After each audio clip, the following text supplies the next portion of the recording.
Arrivé à TVL en qualité de journaliste et intervenant, je peux témoigner que TVL, c'est du sérieux. J'ai vu par moi-même la qualité du savoir-faire des équipes, le professionnalisme du matériel, des studios et de l'organisation.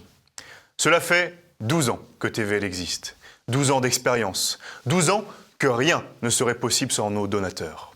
Certes, le modèle du don n'est pas vraiment le plus facile, mais il permet à TVL de rester libre et de produire de l'information de qualité. Les donateurs, en vérité, sont nos seuls patrons. Ils sont les garants et les gérants de la première chaîne alternative de France. Et cette relation de confiance n'en est qu'à ses débuts. Notre chaîne n'a jamais eu autant de vues et d'influence et entre maintenant dans une nouvelle phase de croissance qui ne s'arrêtera que lorsque nous aurons pris le pouvoir et remplacé le JT de France 2 par celui d'Élise Blaise. Alors, ceci est une invitation. Une invitation à l'audace. Soyez les pionniers, soyez à l'avant-garde de la croissance d'une structure d'expérience qui ne fera que continuer son développement.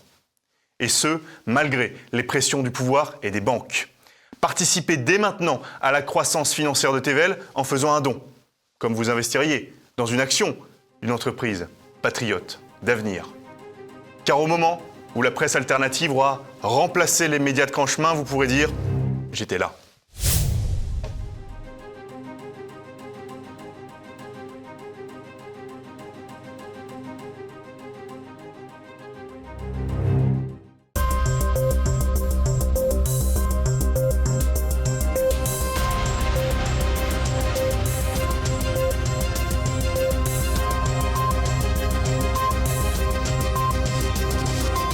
Madame, Monsieur, bonsoir. Je suis très heureuse de vous retrouver pour cette nouvelle édition du journal télévisé.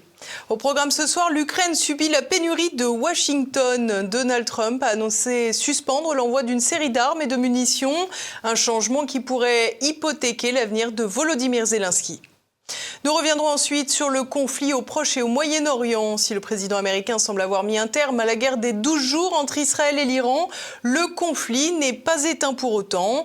Et puis nous rentrerons en France pour l'arrivée du texte de loi sur l'euthanasie à la Commission des affaires sociales du Sénat après le vote à l'Assemblée.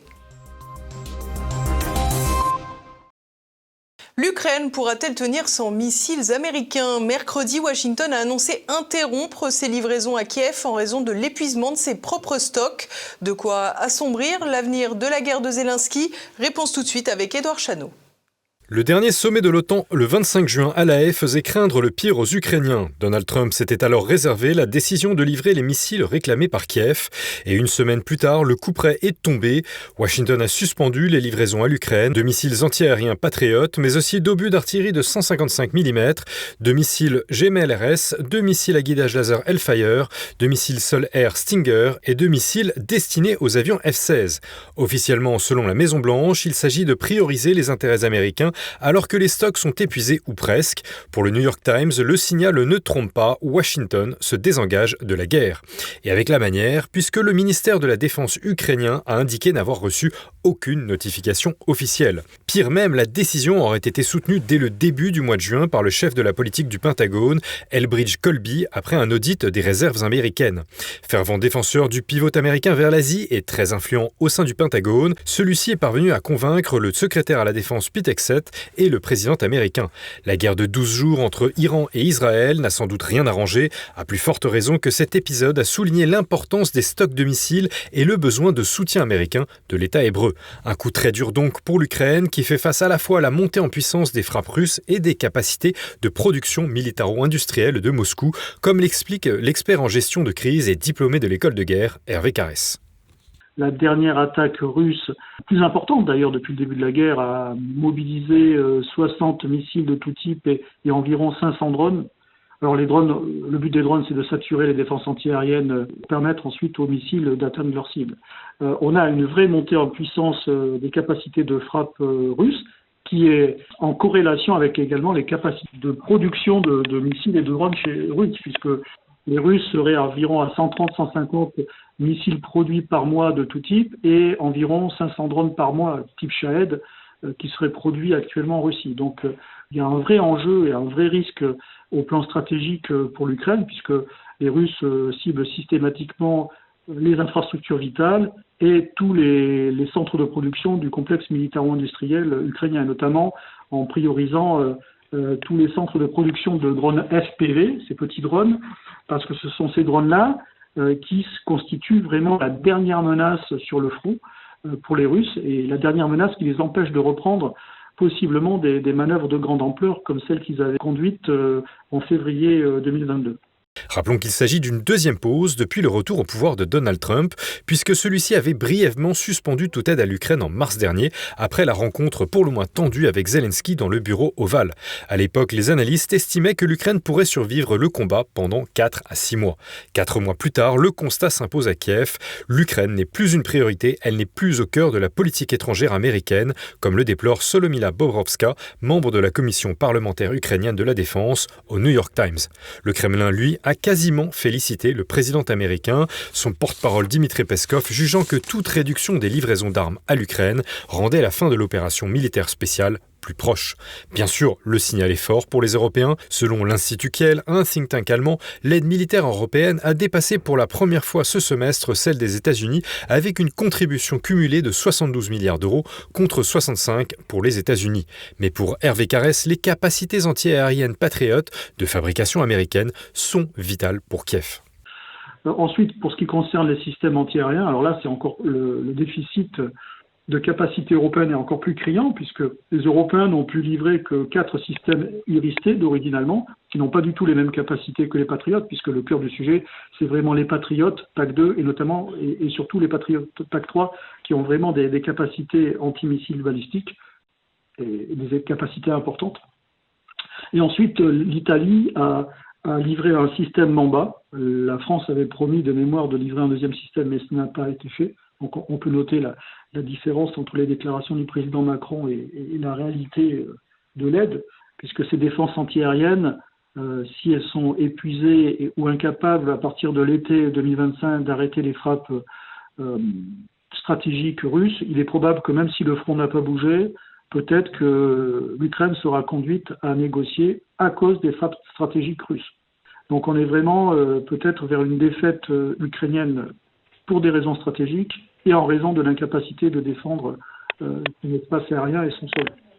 Bien sûr, l'Europe tente aussi de développer des missiles antibalistiques. Rappelons néanmoins qu'un missile Aster, produit par Thales et MBDA, coûte près de 2 millions d'euros et que le rythme de fabrication pour un seul d'entre eux est de 18 mois.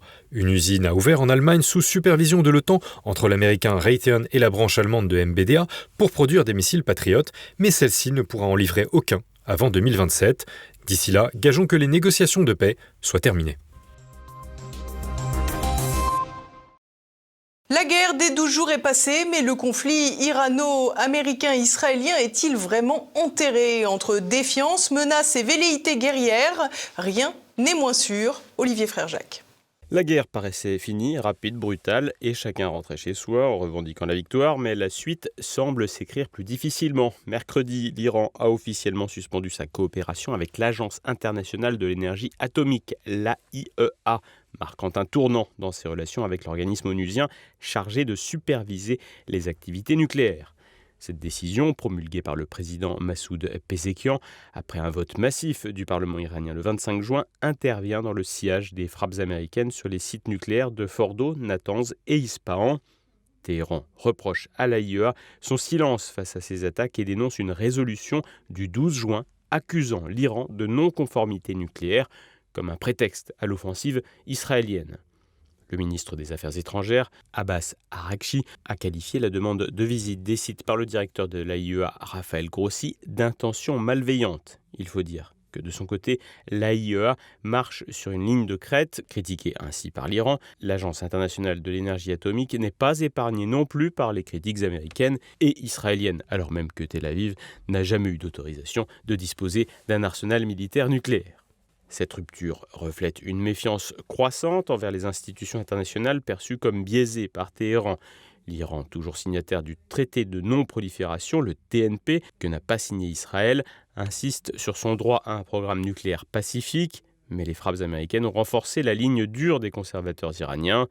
Téhéran affirme par ailleurs toujours ne pas souhaiter se doter d'un arsenal militaire nucléaire, arguant une fatwa du guide suprême. Véritable rejet de ce type d'armement ou bluff, difficile d'être certain. Ajoutez à cela la communication changeante de Washington et tout particulièrement de Donald Trump, et la région est plongée dans l'incertitude. En effet, le président américain a soufflé le chaud et le froid, une fois de plus, en affirmant dans un premier temps que tout le monde avait gagné. Non, je pense que c'était une formidable victoire pour tout le monde, y compris l'Iran. Écoutez, ils ont un pays, du pétrole, des gens très intelligents, et ils peuvent revenir. Israël a été durement touché, surtout ces derniers jours. Ces missiles balistiques ont détruit beaucoup de bâtiments et ils ont été formidables. Netanyahou devrait être très fier de lui et ils ont vraiment été formidables. Mais ils ne fabriqueront pas de bombes avant longtemps. 5 jours plus tard, le président des États-Unis changeait complètement de discours et de ton en évoquant cette fois une défaite supposée cuisante de l'Iran. Je publie une petite déclaration en réponse à la déclaration de l'ayatollah hier, selon laquelle ils ont gagné la guerre. J'ai dit, écoutez, vous êtes un homme de grande foi, très respecté dans ce pays. Vous devez dire la vérité. Vous avez été battu à mort. Israël a également été battu. Ils ont tous deux été battus. Un discours changeant et un président américain qui affirme que les négociations avec Téhéran ont reprise. Des déclarations contredites par le ministre iranien des Affaires étrangères. Je ne pense pas que les négociations reprendront aussi rapidement. Et pendant que nous parlons, nous sommes dans l'après-guerre. Les sentiments sont à vif. Les gens pleurent leurs proches perdus. Ils sont en deuil et en colère contre l'Amérique et Israël. Les sentiments anti-américains et anti-israéliens sont très forts. Pourtant, la porte n'est pas entièrement fermée aux pourparlers directement avec les États-Unis et les portes de la diplomatie ne se fermeront jamais complètement. Autre décalage dans les informations, Donald Trump a revendiqué le 21 juin l'anéantissement du programme nucléaire iranien, tandis que le Pentagone, le 2 juillet, a lui estimé que les frappes n'ont retardé ce programme que d'1 à 2 ans. Difficile ici de voir qui tient un discours de vérité, avec d'un côté Donald Trump qui a besoin de revendiquer une victoire totale et une partie de l'administration américaine qui cherche à pousser à la guerre contre l'Iran et qui aura tendance à surévaluer le nucléaire iranien, à l'image de Benjamin Netanyahou qui répète régulièrement depuis 10 ans que Téhéran serait à 2 mois de disposer de l'arme nucléaire. Pour l'heure, la suspension de la coopération avec l'AIEA par l'Iran complique toute reprise des négociations, mais le besoin de Donald Trump d'asseoir son image de pacificateur et le besoin de l'Iran sous pression économique avec les sanctions semblent être les meilleurs atouts pour apaiser les tensions. L'euthanasie poursuit son chemin parlementaire. La loi est étudiée au Sénat par la Commission des Affaires sociales avec des élus plutôt réservés sur la question. Renaud de Bourleuf. La piqûre mortelle s'invite chez les sénateurs. Quelques jours après son adoption à l'Assemblée nationale, la proposition de loi sur la dite aide active à mourir est arrivée à la Chambre haute. La Commission des Affaires sociales a désigné le 11 juin 2 rapporteurs, les élus LR du Lot-et-Garonne, Christine Bonfanti-Dossat, et du Vaucluse, Alain Milon. En 2023, Christine Bonfanti-Dossat a rendu au Sénat un rapport sur la fin de vie. Elle y notait que l'euthanasie était, je cite, une réponse inappropriée et dangereuse à une demande diffuse et équivoque.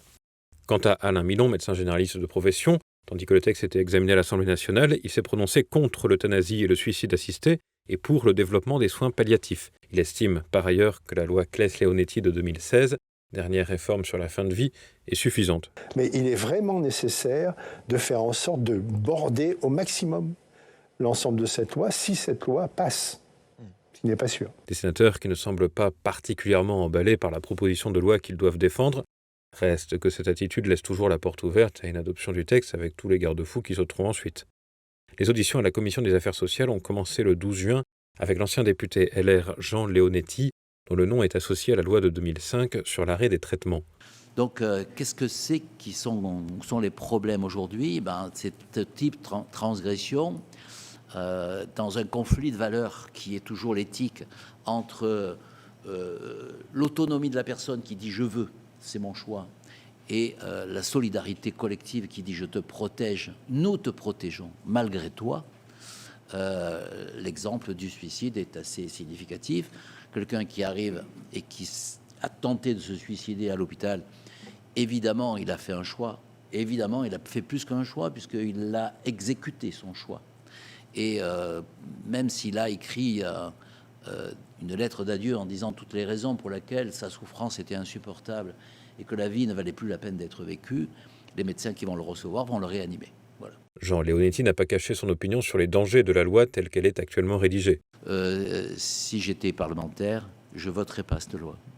Je ne la voterai pas parce que je ne connais pas de garde-fou dans les autres expériences européennes ou atlantiques qui n'ait pas sauté et volé en éclats au fur et à mesure. Ensuite, parce que dans ce texte, il y a le délit d'entrave. Comment moi, qui essaierais de t'empêcher de te tuer et de demander la mort, je pourrais être accusé d'entraver ta liberté? Non. Je fais mon travail d'homme quand je dis ta vie vaut la peine d'être vécue. Le 24 juin, l'ancien député socialiste de la Vienne, Alain Claes, était à son tour auditionné. Rappelons que le maire déchu de Poitiers a été pendant la présidence Hollande le co-rapporteur avec Jean Leonetti d'une nouvelle proposition de loi. Le texte, promulgué en février 2016, inscrit dans la loi la garantie de l'accès aux soins palliatifs sur l'ensemble du territoire, restée lettre morte, et la sédation profonde et continue jusqu'au décès dans le cas de certains malades. Mais un point moins commenté, car plus dissimulé, est présent dans cette loi. La nutrition et l'hydratation sont définies comme des traitements et non comme des soins. Conséquence, on peut considérer l'arrêt d'alimenter et d'hydrater le patient comme un arrêt des traitements. Pour être clair, assoiffer un patient jusqu'à la mort entre dans les dispositions de la loi en place.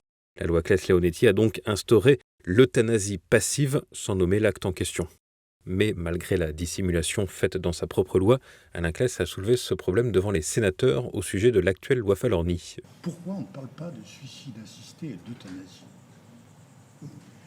Est-ce qu'en clair, on se cache derrière un petit doigt? Mardi, les sénateurs se sont penchés sur la question des expériences étrangères. Un avocat canadien a été auditionné. Qu'est-ce qui fait qu'au Québec, il y aurait, et je mets ça en parenthèse, un tel engouement de la part des patients, de la part des citoyens et de la part des médecins pour l'aide médicale à mourir? À l'origine, il était prévu au Québec que le nombre d'aides médicales à mourir par année serait de 100. Maintenant, on est rendu à plus de 6000. Un phénomène qu'on retrouve en Oregon, en Belgique ou encore aux Pays-Bas. Les sénateurs n'hésitent pas à mettre la question sur la table, alors que LR, parti majoritaire à la Chambre haute, n'a pas donné de consigne de vote. Plusieurs scénarios sont plausibles. Rejet du texte ou adoption avec de nombreux amendements entraînant une navette à l'Assemblée nationale. La séance publique commencera en octobre. Et partons à présent faire un rapide tour de France. Affaire Betaram, François Bayrou de nouveau inquiété. Le rapport parlementaire de 600 pages des députés LFI Paul Vannier et Renaissance Violette Spilbou dénonce un défaut d'action du Premier ministre dans les années 96-98, alors que les faits de violence physique et sexuelle dans ce collège-lycée catholique des Pyrénées-Atlantiques commençaient à être connus. Et François Bayrou était président du département et, jusqu'en 1997, ministre de l'Éducation. Le député LFI Paul Vannier juge que François Bayrou a menti à la représentation nationale en niant toute information puisqu'il aurait commandé un rapport ministériel en 1996. Cette affaire touche aussi personnellement l'actuel Premier ministre dont l'épouse enseignait le catéchisme dans l'établissement et dont plusieurs enfants ont été scolarisés. L'une de ses filles ayant affirmé en avril y avoir été victime de violences physiques. Une fête du travail au fourneau ce jeudi. Le Sénat a débattu d'une proposition de loi de l'Union centriste sur le travail le 1er mai.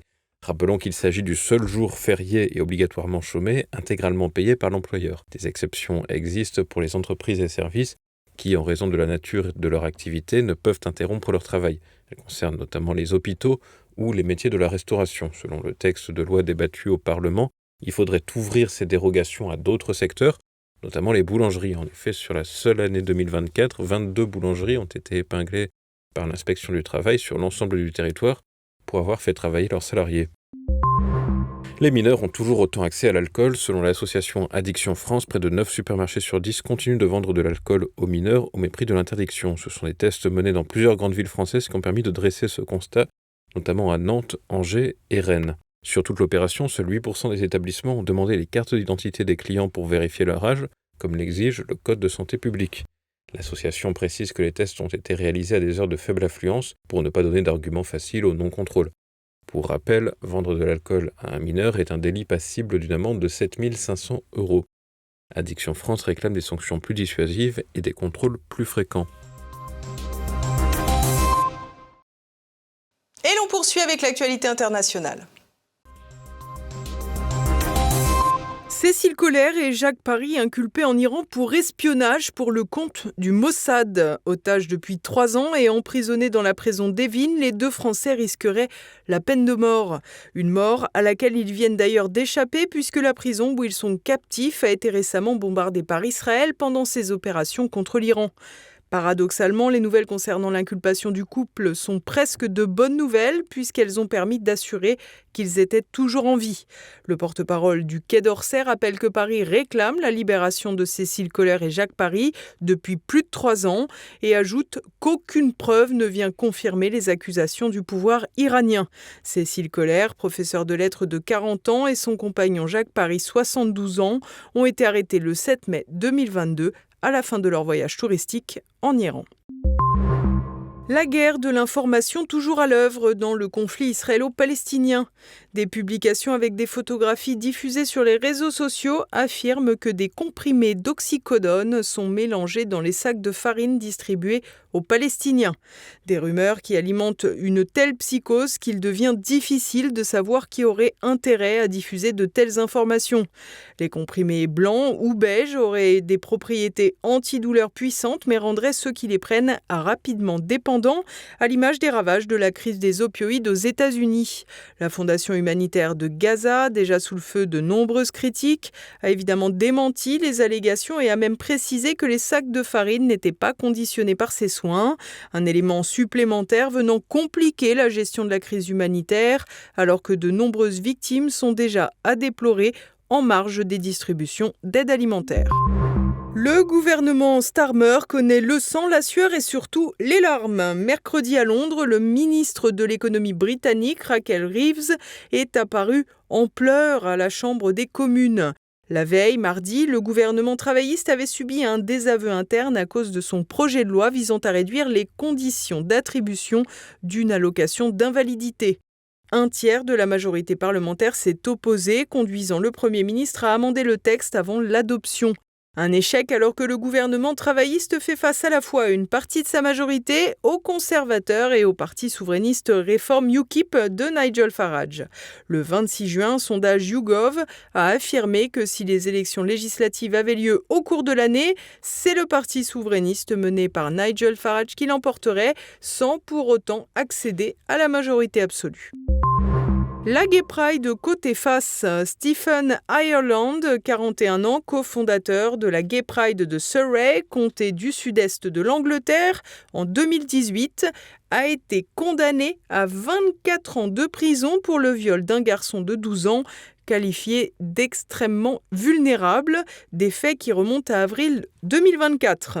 L'abus a eu lieu dans l'appartement partagé avec son complice David Sutton, 27 ans, après un contact via l'application pour homosexuels Grindr. Les 2 hommes, également impliqués dans d'autres infractions sexuelles sur mineurs, ont été reconnus coupables de voyeurisme, possession et distribution d'images pédopornographiques et entrave à la justice. Malgré l'aveu de l'enfant sur son âge réel, le criminel aurait en effet poursuivi ses actes. Espérons que les organisateurs de la Gay Pride en Hongrie, soutenus par les progressistes européens de tout poil, n'ont pas le même pédigré que le Britannique tout juste condamné.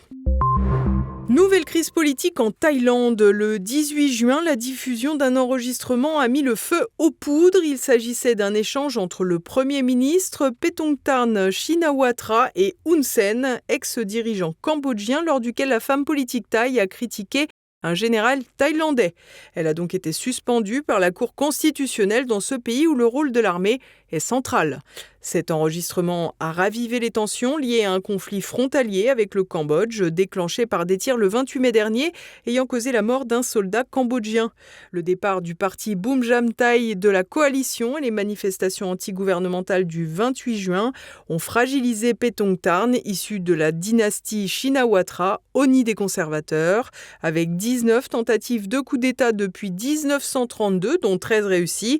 Le spectre d'une intervention militaire plane, plongeant le pays dans l'incertitude. Et voilà, nous arrivons déjà à la fin de cette édition. Dès à présent, retrouvez immédiat. Jean-Yves Le Gallou et Floriane Janin évoquent le cas du journaliste Patrick Cohen et les réactions médiatiques après la canicule. La climatisation, est-ce que c'est pour les riches? Est-ce que c'est réservé aux membres du gouvernement? Puisqu'on le voit dans les écoles, pas de clim, donc on ferme les classes. Dans les crèches, pas de clim, donc on ferme les crèches. C'est quand même que la démocratisation du chauffage dont parle Apolline de Malherbe, c'est plus exactement vrai aujourd'hui, puisque dans les bâtiments publics, on ne chauffe plus qu'à 18 degrés en hiver. Donc c'est en hiver, il faut enfiler 3 pulls et en été crever en silence, globalement, si je comprends bien. Sur la chaîne YouTube Format court de TVL, l'avocat Gilbert Collard dénonce la déclaration d'amour à l'Algérie du député LFI Sébastien Delogout.